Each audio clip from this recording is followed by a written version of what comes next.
So I am making nachos today. First step is to marinate chicken.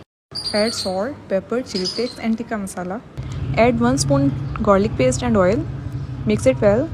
Next step is to make sour cream. Add half cup of cream and 2 tablespoons of lemon juice. Cut 1 onion, 1 tomato and some jalapeno. Mix it well and add 1 tablespoon of tomato, salt, black pepper, chili flakes, rosemary, oregano and thyme leaves and put it into the. Now fry the marinated chicken. For white sauce, you have to take 1 cup of milk, 1 spoon of corn flour and cheddar cheese, half cup, 1 tablespoon of chili sauce. Sprinkle some oregano and black pepper. Mix it well and put the mixture on Doritos.